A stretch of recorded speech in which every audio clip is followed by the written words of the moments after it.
الحمد لله رب العالمين والصلاة والسلام على أشرف الأنبياء والمرسلين وعلى آله وأصحابه أجمعين.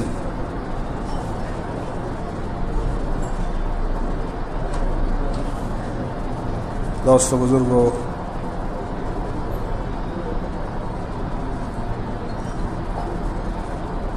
میں نے کل عرض کیا تھا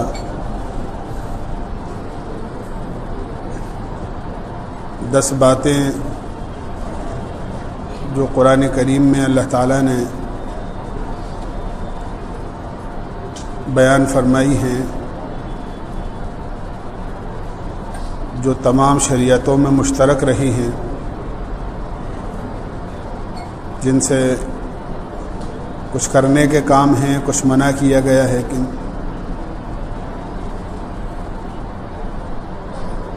عبداللہ ابن مسعود رضی اللہ عنہ فرماتے ہیں کہ اگر کوئی اللہ کے نبی علیہ الصلاۃ والسلام کا ایسا وصیت نامہ جس پر مہر لگی ہوئی ہو دیکھنا چاہے تو وہ ان 10 آیتوں کو پڑھ لے، ان 10 باتوں کو پڑھ لے جو 3 آیتوں میں بیان کی گئی. ساتھ کی طرف میں نے تھوڑا اشارہ کیا تھا کل. 8ویں چیز ہے قتل اولاد. اپنی اولاد کو قتل کرنا.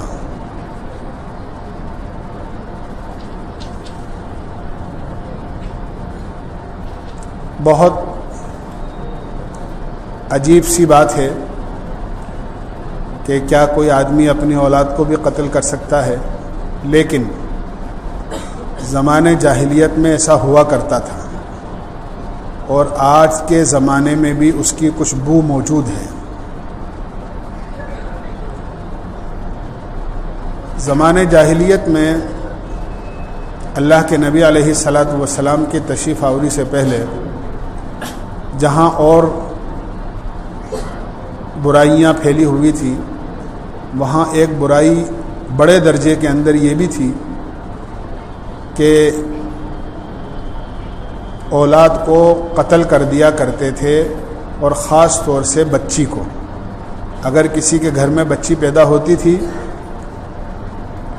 تو خود ماں باپ اپنے ہاتھوں سے گڑھا کھود کر زندہ بچی کو زمین میں دفن کر دیتے تھے. ایسے سخت دل لوگ تھے. بعض لوگ اپنے اولاد کو اس لیے قتل کر دیتے تھے کہ اولاد کا بوجھ، ان کی ذمہ داری، ان کی پرورش، ان کا کھانا پینا، یہ سب اس کا بوجھ بڑھ جائے گا ہمارے ذمہ.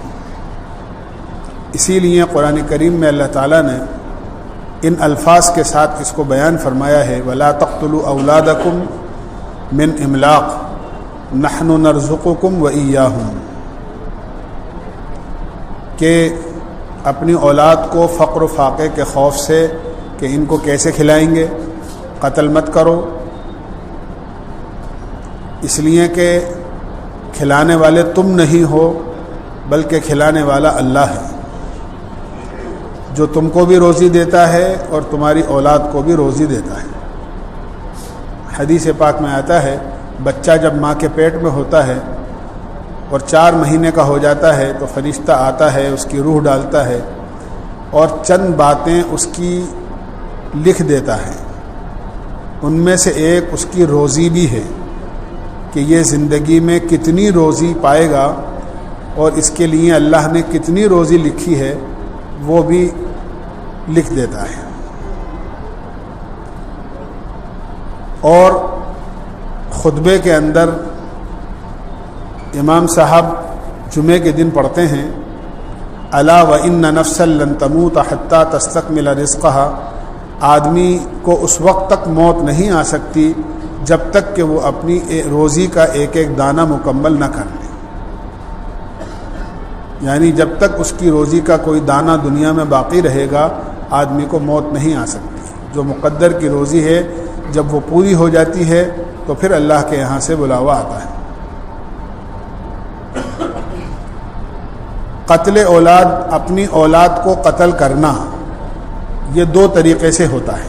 ایک تو وہ طریقہ ہے جو زمانے جاہلیت کے اندر تھا کہ بچی کو زندہ دفن کر دیتے تھے، ایک بہت بڑی رسم تھی جو بہت زیادہ عام تھی۔ اسی لیے قرآن کریم میں اللہ نے فرمایا ہے وَإِذَا الْمَوْءُودَةُ سُئِلَتْ بِأَيِّ ذَنبٍ قُتِلَتْ، جس بچی کو زندہ دفن کر دیا اس کے ماں باپ نے، قیامت میں اس کے ماں باپ کے سامنے کھڑا کر کے اس بچی سے یہ پوچھا جائے گا کہ بتاؤ تجھے کس گناہ کے بدلے کے اندر، اس کس گناہ کی سزا میں زندہ دفن کیا گیا تھا، اور ماں باپ کے پاس اس کا کوئی جواب نہیں ہے۔ تو اپنی اولاد کو اس طرح قتل کرنا بہت بڑے گناہ کی اور گناہ کبیرہ ہے، بہت بڑا ظلم ہے اپنی اولاد کے ساتھ۔ پیدا ہونے کے بعد یا پیدا ہونے سے پہلے اولاد کو ختم کرا دینا، جیسا کہ آج کا رواج ہے کہ ماں کے پیٹ کے اندر اگر پتہ لگ جاتا ہے کہ بچہ نہیں بلکہ بچی ہے، سونوگرافی یا دوسرے اسباب کے ذریعے سے، تو اس کو ختم کرا دیا جاتا ہے۔ بعض لوگ ایک بچے کے بعد جلدی بچہ ہونا پسند نہیں کرتے، بلکہ اہل باطل اور دنیا میں بے دین بلکہ بددین لوگوں کا جو نعرہ ہے اس کے اثرات موجود ہیں کہ ایک کے بعد ابھی نہیں اور دو کے بعد کبھی نہیں، کہ دو بچے دو ہی اچھے، یہ اہل باطل کا اور بددین لوگوں کا نعرہ ہے۔ اس کے اثرات آج ہم میں بھی پائے جاتے ہیں، اور بہت سارے ایسے لوگ جو اسلام کی تعلیمات سے تعلق نہیں رکھتے ہیں وہ بھی یہی سمجھتے ہیں کہ ہاں اولاد جتنی کم ہو اچھی بات ہے، زیادہ اولاد کا بوجھ ہمارے ذمے ہمارے کندھوں پر نہیں رہنا چاہیے۔ حالانکہ اولاد دینا یہ اللہ کا کام ہے، اللہ کا کام ہے۔ یہ تو اللہ کی قدرت میں دخل اندازی ہے کہ آدمی اللہ دینا چاہے اور آدمی روک دے، اور پھر اللہ جب روک دیتا ہے کسی کے لیے تو سارے جتن کرنے کے باوجود بھی اولاد نہیں ملتی ہے۔ قرآن کریم میں اللہ تعالیٰ کا صاف اعلان ہے یخلق ما یشاء، جو چاہتا ہے پیدا کرتا ہے، یہب لمن یشاء اناسا و یہب لمن یشاء الذکور، جس کو چاہتا ہے بیٹیاں دیتا ہے، جس کو چاہتا ہے بیٹے دیتا ہے، او یزوجہم ذکرانا و اناسا ویجعل من یشاء عقیما، جس کو چاہتا ہے دونوں دیتا ہے، بیٹا اور بیٹیاں، اور جس کو چاہتا ہے کچھ نہیں دیتا ہے۔ یہ سب اس کے اختیار کی چیز ہے۔ اس لیے ایسے جراثیم یہ اہل باطل کی طرف سے ہمارے معاشرے میں داخل ہو گئے ہیں۔ ایسا کرنا بڑا سخت گناہ ہے، بڑا سخت گناہ ہے کہ لوگ جو ہے مہینے دو مہینے بعد جب انہیں پتہ لگتا ہے کہ ابھی بچہ تو چھوٹا ہے اور ابھی تو وہ دودھ پیتا ہوا ہے اور یہ دوبارہ بیوی کے حمل ہو گیا ہے، لہذا اسے ختم کراؤ، اور کوئی گولی کھا کر، آپریشن کرا کر اور دوائیں لے کر، اور یہ سب چیزیں، یہ بھی قتل اولاد کے حکم میں ہیں کہ ایک چیز اللہ پیدا کرنا چاہ رہے ہیں اور آدمی خدا کے قدرت میں دخل اندازی کر کے اس کو ختم کرنا چاہ رہا ہے۔ جس طرح وہ زمانے جاہلیت میں رسم تھی اپنے بچوں کو قتل کرنے کی، آج یہ پیدا ہونے سے پہلے ہمارے یہاں بھی یہ رواج پایا جا رہا ہے۔ اللہ ہم سب کی حفاظت فرمائے۔ اسی طرح قتل اولاد ایک یہ بھی ہے، علماء نے لکھا ہے کہ اللہ نے اولاد دی ہے، اولاد ایک نعمت ہے، اللہ نے جو اولاد دی ہے ایک نعمت ہے۔ آپ دیکھتے ہیں جب کسی کے اولاد پیدا ہوتی ہے تو خوشی کے کیا پروانے ان کے یہاں سمجھو آسمان سے اترتے ہیں کہ ایسی خوشی کا عالم ہوتا ہے کہ دادی بھی خوش ہیں اور نانی بھی خوش ہیں اور بھائی بھی خوش ہیں اور بہن بھی خوش ہیں کہ بھئی بچہ ہوا ہے اور بچی ہوئی ہے۔ لیکن جس اللہ نے یہ خوشی دکھائی ہے کہ مٹھائیاں تقسیم ہو رہی ہیں اور خوشیاں منائی جا رہی ہیں، اس اولاد کی اچھی تربیت نہ کر کے جس اللہ نے اولاد دی ہے اسی اللہ سے اولاد کو غافل رکھ دیا جائے، وہی اولاد بڑے ہو کر سب کچھ سیکھے لیکن قرآن نہ سیکھے، وہی اولاد بڑی ہو کر ساری دنیا کو جانے، اللہ کو نہ جانے، اللہ کے رسول کو نہ جانے، اللہ کی کتاب کو نہ جانے، اللہ کے احکامات کو نہ جانے، اللہ کے نبی کی سنتوں کو نہ جانے، مرنے کے بعد کی جو زندگی ہے اس کے بارے میں اسے کچھ پتہ نہ ہو، جائز و ناجائز اور حلال و حرام کا اسے پتہ نہ ہو، ایسی چیزوں سے دین سے غافل لگ دینا، یہ بھی اپنی ہاتھوں سے اپنی اولاد کو قتل کرنے کے برابر ہے. یہ علماء نے لکھا ہے کہ جس اللہ نے اولاد دی ہے، آدمی اولاد کی خوشی میں آ کر اور اولاد کو اسی اللہ سے غافل کر دیا اسے. اس لیے علماء نے لکھا ہے کہ اللہ اولاد دے تو اولاد کی اچھی تربیت کرنا ضروری ہے، یہ اولاد کا حق ہے. بلکہ یوں کہیے کہ جس طرح اولاد کے ذمے ماں باپ کا حق ہے کہ اولاد ماں باپ کا ادب کرے، احترام کرے، اسی طرح ماں باپ کے ذمے اولاد کے کچھ حقوق ہیں. آپ کو اندازہ ہوگا حضرت عمر رضی اللہ عنہ کے پاس ایک آدمی نے آ کر اپنی اولاد کی شکایت کی، اپنے بیٹے کی شکایت کی. میرا بیٹا ہے، میرا کہنا نہیں مانتا، مجھے خرچہ نہیں دیتا، میں بہت پریشان ہوں، آپ اس کو بلا کر تنبیہ کریں کہ وہ میرا خیال رکھا کرے اور مجھے خرچہ دیا کرے اور میری بات مانا کرے، وہ میرا حق ادا نہیں کرتا ہے.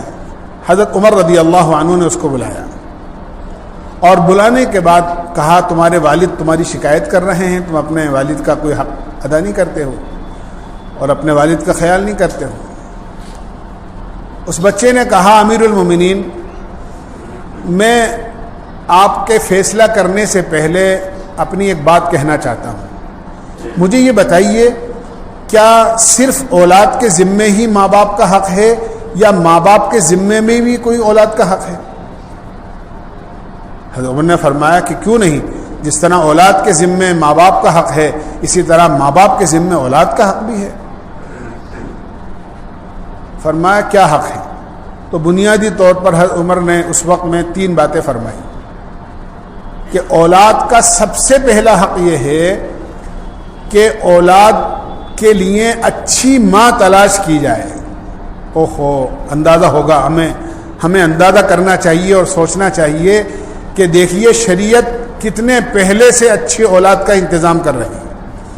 ہم تو اولاد کی تربیت کو بڑے ہونے تک سوچتے ہی نہیں ہیں اور کیا کہتے ہیں ابھی بچہ ہے، بڑا ہوگا تو سمجھ آ جائے گی تو اپنا دیکھ لے گا. اور اگر بچہ کو غلطی کرتا بھی ہے تو اس کو نظر انداز کر دیا جاتا ہے کبھی نہ سمجھ. اور حضرت عمر رضی اللہ عنہ کا قول سے پتہ لگ رہا ہے کہ ہماری شریعت کتنی دور اندیش ہے کہ اگر اچھی اولاد چاہتے ہو تو اچھی ماں تلاش کرو، اگر اس کی ماں نیک ہوگی تو اولاد نیک ہوگی، اور اگر ماں ہی نیک نہیں ہوئی تو پھر اولاد کہاں سے نیک پیدا ہو. سب سے پہلا فرمایا کہ اولاد کا حق یہ ہے باپ کے ذمے کہ اس کے لیے اچھی ماں تلاش کرے. دوسرا حق یہ ہے کہ اس کا اچھا نام رکھے. اور تیسرا حق فرمایا یہ ہے کہ اس کو دین کی تعلیم دلائے. بیٹے نے کہا امیر المومنین میرے باپ نے میرے 3 حق ضائع کیے ہیں. پہلی بات تو یہ ہے کہ میری ماں مسلمان نہیں ہے، میرے باپ نے مجوسی عورت سے شادی کری ہے. دوسرے کہا میرے باپ نے میرا نام اچھا نہیں رکھا، میرا نام جعل رکھا ہے، جعل کے معنی ہیں بدصورت. تیسرے یوں کہا کہ جو آپ نے فرمایا دین سکھائے، میرے باپ نے مجھے دین نہیں سکھایا، میں دین سے بالکل ناواقف. حضرت عمر رضی اللہ عنہ نے اس آدمی کو ڈانٹ کر اپنی مجلس سے کھڑا کر دیا کہ اولاد سے اپنے حق کا مطالبہ کرنے آئے ہو اور اولاد کے تم نے سارے حق ضائع کر دیے ہیں، چلے جاؤ میری مجلس سے.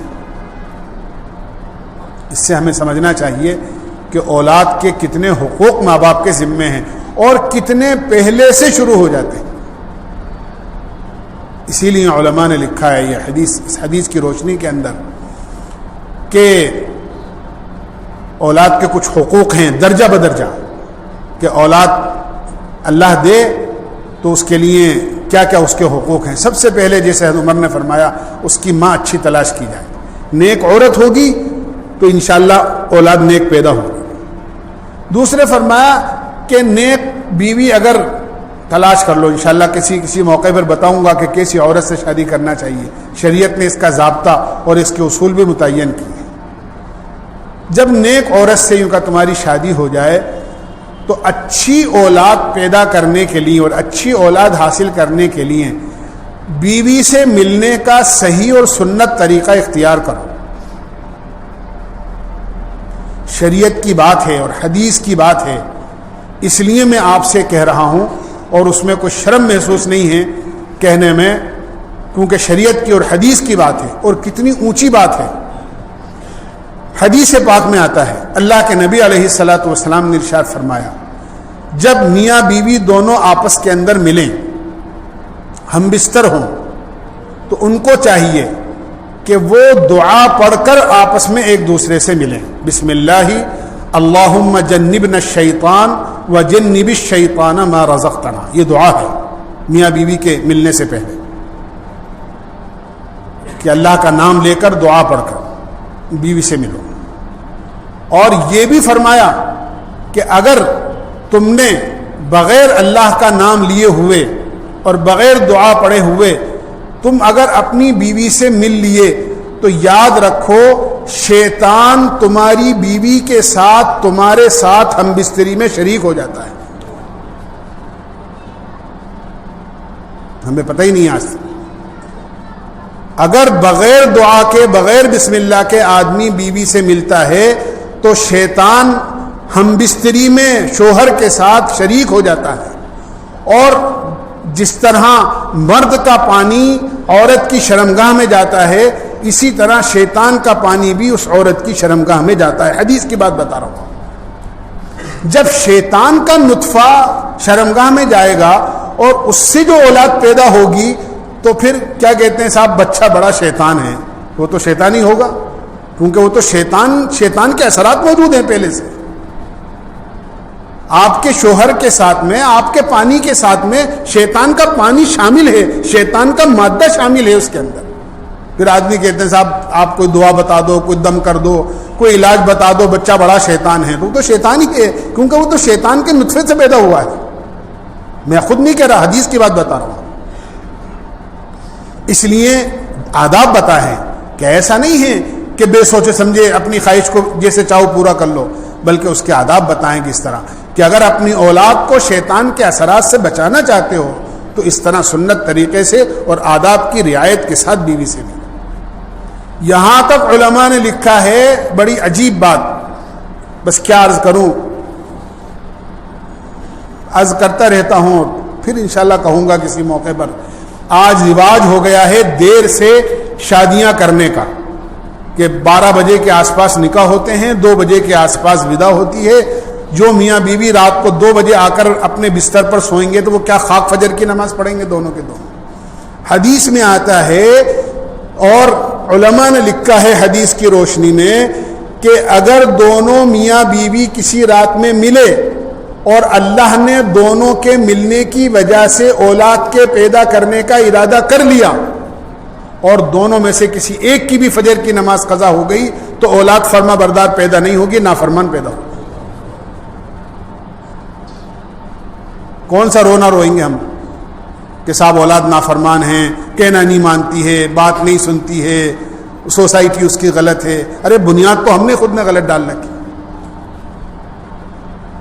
کہ اگر دونوں میں سے کسی کی بھی نماز قضا ہو گئی فجر کی, جس رات اللہ نے ملنے کی وجہ سے اولاد پیدا کرنے کا ارادہ کیا ہے, دونوں میں سے کسی کی بھی فجر کی نماز قضا ہو گئی, فرمایا اولاد نافرمان پیدا ہو, کیونکہ ابتدا نافرمانی سے ہو رہی ہے.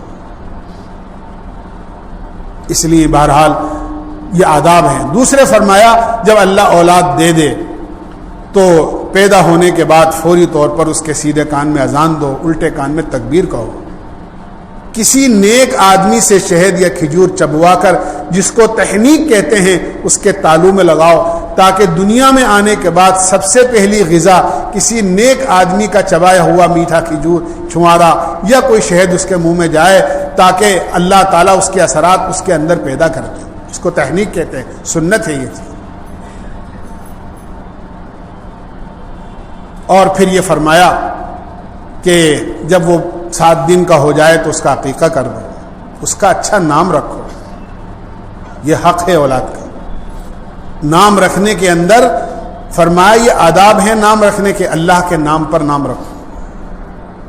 جیسے اللہ کے 99 نام ہیں صفاتی, عبداللہ ہے, عبد الرحمن ہے, عبد الودود ہے, عبد الشکور ہے, عبد الستار ہے, یہ سب اللہ کے نام ہیں.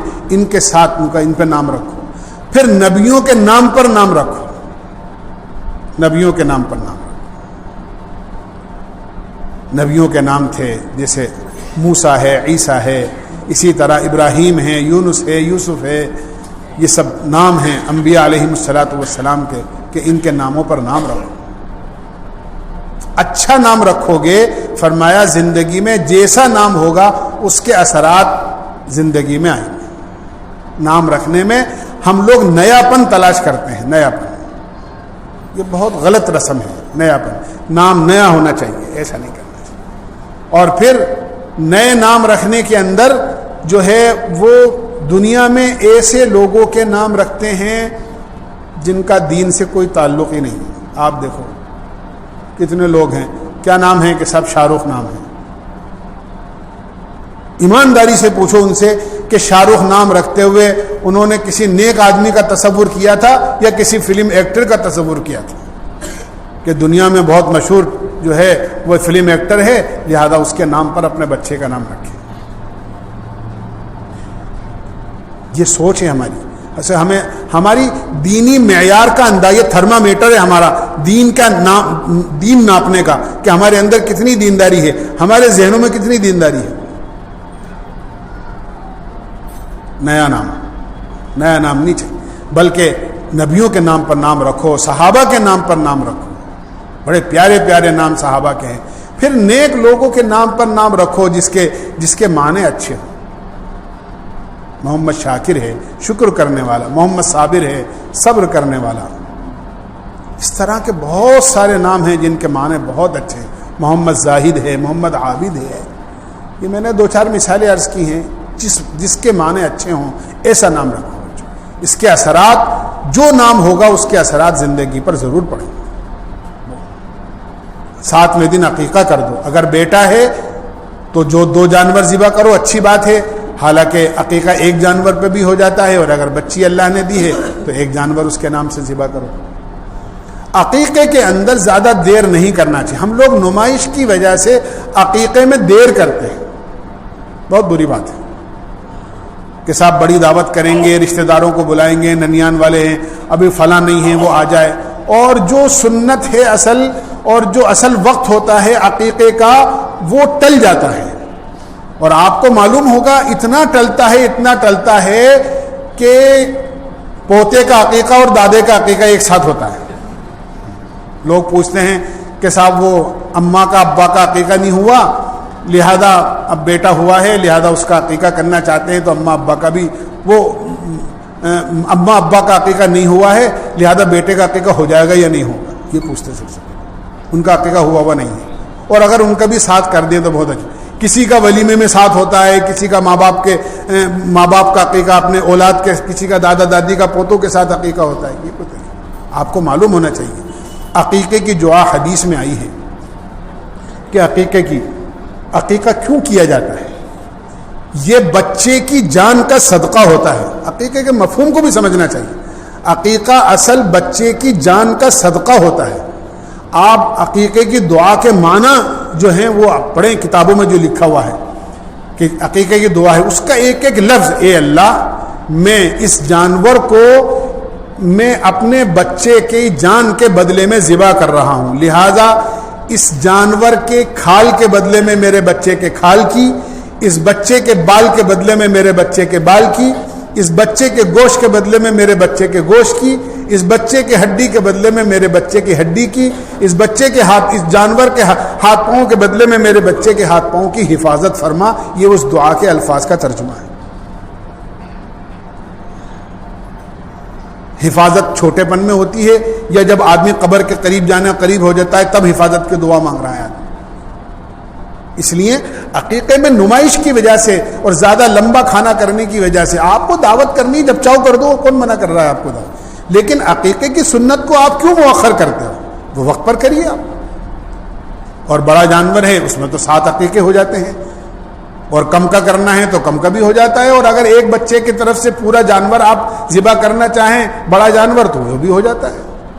آپ کی جیسی گنجائش ہو آپ کرو، لیکن وقت پر کرو تاکہ بچہ تمام الاؤں بلاؤں سے محفوظ ہو جائے.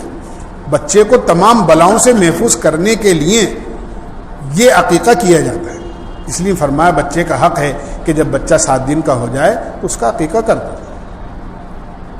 کسی وجہ سے تاخیر ہو گئی 14ویں دن کر دو، 21ویں دن کر دو، اور کچھ دن بعد کر دو.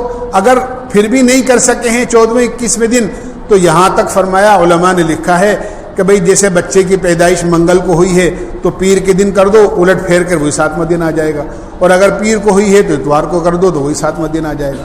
اس طرح بہرحال ہمارے لیے آسانیاں پیدا کی ہیں، جتنی جلدی سے جلدی ہو سکے عقیقہ آدمی کو کر دینا چاہیے، تاخیر نہیں کرنا چاہیے. اگر کسی کا لیٹ ہو گیا ہے تو بعد میں کریں گے تو بعد میں بھی ہو جائے گا، کوئی ایسی بات نہیں ہے، لیکن جو فضیلت پہلے اور وقت پر کرنے کی ہے بعد میں وہ فضیلت حاصل نہیں ہوتی. پھر فرمایا جب بچہ بولنے لگے اور بڑا ہو جائے، ماں کو چاہیے کہ ماں بچے کو دودھ پلائے، یہ بھی بچے کا حق ہے. اور اس میں بڑی کوتاہی ہوتی ہے کہ کسی ایک بھائی ہے جس کے تو 2-4 بچے ہو گئے اور ایک بھائی کے اولاد ہی پیدا نہیں ہوئی.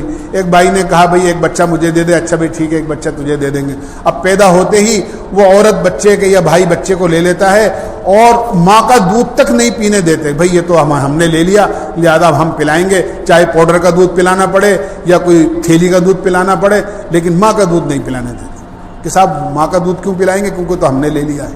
یہ بچے کے ساتھ زیادتی ہوتی ہے. بچے کو جتنا چاہے اچھی ماں کے دودھ سے زیادہ کوئی مفید چیز اس کے لیے نہیں ہوتی. تو تمام ڈاکٹروں کا متفقہ فیصلہ ہے. اسی لیے تھوڑی بہت مدت نہیں رکھی، دودھ پینے کی مدت جو ہے وہ 2 سال رکھی ہے کہ بھئی 2 سال تک بچے کو دودھ پلا سکتے ہیں. اس سے زیادہ نہیں پلانا چاہیے. بہرحال 2 سال تک بچے کو دودھ پلا سکتے ہیں. بچہ ہو یا بچی ہو دونوں ہو، اس کو 2 سال تک دودھ پلا سکتے ہیں، ماں کا دودھ پلائے. پھر بچہ جب بولنے لگے تو بچے کو اللہ کا نام سکھاؤ، آداب سکھاؤ، سلام کرنا سکھاؤ. اس کو جب کچھ پڑھنا لگے اور بولنے لگے تو اس کو قرآن کی تعلیم دلاؤ. یہ اولاد کا حق ہے. سب کچھ سکھا دیں، لیکن اگر اولاد کو قرآن نہیں پڑھایا تو گویا ہم نے کچھ نہیں پڑھایا اس کو. آپ دنیا میں اعلیٰ سے اعلیٰ تعلیم دلاؤ. میں خوب کہتا ہوں آج ہماری قوم کو خاص طور سے اس زمانے میں ان حالات میں اچھے ڈاکٹروں کی ضرورت ہے، اچھی ڈاکٹرنیوں کی ضرورت ہے، مسلم ڈاکٹروں کی، اچھے ہاسپٹلوں کی ضرورت ہے، اچھے اسکول اور کالج کی ضرورت ہے. آپ اچھے کالج قائم کریں، اچھا ہاسپٹل قائم کریں. ہمارے ڈاکٹر ہونے چاہیے، ہماری اعلیٰ کے اعلیٰ خوب تعلیم دلاؤ. لیکن اس کا مطلب یہ نہیں ہے کہ ہم قرآن سے بالکل ناواقف رکھ دیں بچوں. قرآن بھی دلاؤ. ایک ہاتھ میں قرآن ہو، ایک ہاتھ میں دنیا ہو، ایک ہاتھ میں دین ہو، کیا حرج ہے. اس لیے اپنے بچوں کو قرآن کی تعلیم ضرور دلاؤ، دین کی تعلیم ضرور دلاؤ. اللہ توفیق دے، حافظ بناؤ، عالم بناؤ. حدیث پاک میں آتا ہے جو ماں باپ اپنے بچوں کو ناظرہ قرآن شریف پڑھواتے ہیں اللہ ماں باپ کے اگلے پچھلے گناہ معاف کر دیتا ہے. جو ماں باپ اپنے بچوں کو قرآن حفظ کراتے ہیں قیامت میں اللہ تعالیٰ حافظ قرآن کو تو نور کا تاج پہنائیں گے، اور حافظ قرآن کے ماں باپ کو ایسے جوڑے عطا فرمائیں گے خوبصورت جن کی قیمت پوری دنیا سے زیادہ ہو. اور جب یہ پوچھیں گے کہ یہ کون سی نیکی کا بدلہ ہے جو ہمیں دیا جا رہا ہے تو کہا جائے گا تمہارے بچے کے قرآن حفظ کرنے کے بدلے میں تمہیں دیا جا رہا ہے. حافظ قرآن سے کہا جائے گا اقرا ورتقی، پڑھتا جاؤ جنت کے درجوں پر چڑھتا جاؤ. وہ قرآن پڑھتا جائے گا اور جنت کے درجوں پر چڑھتا جائے گا. عالم بناؤ، علم سکھاؤ تاکہ قرآن کو سمجھے، حدیث کو سمجھے. میں بخوب عرض کرتا ہوں، بار بار عرض کرتا ہوں، اگر ایک فیملی کے لوگ یہ سوچ لیں کہ سب بچوں کو دیندار تو بنانا ہی ہے، کم سے کم ایک بچے کو حافظ اور ایک بچے کو عالم بنائیں گے تو انشاءاللہ ہر فیملی کے اندر چند سالوں کے بعد میں حافظ بھی موجود ہوگا اور عالم بھی موجود ہوگا. قرآن اور حدیث کی روشنی کے اندر گھر کے سارے مسائل حل ہوں. بہرحال یہ قتل اولاد کے حکم میں ہیں علماء نے. ایک تو وہ قتل اولاد جو زمانے جاہلیت میں کہ بچی کو زندہ درگور کر دیا کرتے تھے، کوئی داماد نہ بنے اور بچوں کو فقر و فاقے اور افلاس کے خوف سے زندہ دفن کر دیا کرتے تھے. اور ایک یہ قتل اولاد ہے کہ اولاد تو اللہ نے دی لیکن اس کو بے دین بنا دیا. یہ کتنا بڑا ظلم اولاد کے ساتھ کیا. اس کو سب کچھ دیا آپ نے لیکن اس کو دین کی تعلیم نہیں دلائی. تو یہ تو بہت بہت مہنگا سودا کر دیا, بہت مہنگا سودا کر دیا. میں عرض کرتا رہتا ہوں کہ مہنگا سودا تو آدمی کو سودا تو سستا خریدنا چاہیے. مہنگا سودا, جو چیز سستی مل سکتی ہے اس کو مہنگی خریدنا, یہ تو بہت ناسمجھی کی بات ہے. گھر میں مہمان آئے اور بیٹے سے کہا بیٹا چائے بنا کے لاؤ. بیٹا چائے بنانے گیا اور چائے بنا کے لایا. چائے برابر میٹھی ہے, برابر پتی, شکر, دودھ, سب چیزیں برابر. بہت مزے سے آپ چائے پی رہے ہیں مہمانوں کے ساتھ. لیکن کسی نے آ کر یہ کہا یہ چائے جو بنائی ہے آپ کے بیٹے صاحب نے, وہ 5 لاکھ روپئے جو آپ کی تجوری میں رکھے ہوئے تھے اس کو نکال کر اور چولہے میں جلا کر چائے بنائی. تو ابا جی کا کب ہاتھ میں ایسا ہے تو وہیں سے گر جائے گا. بیٹا یہ کیا کیا تم نے؟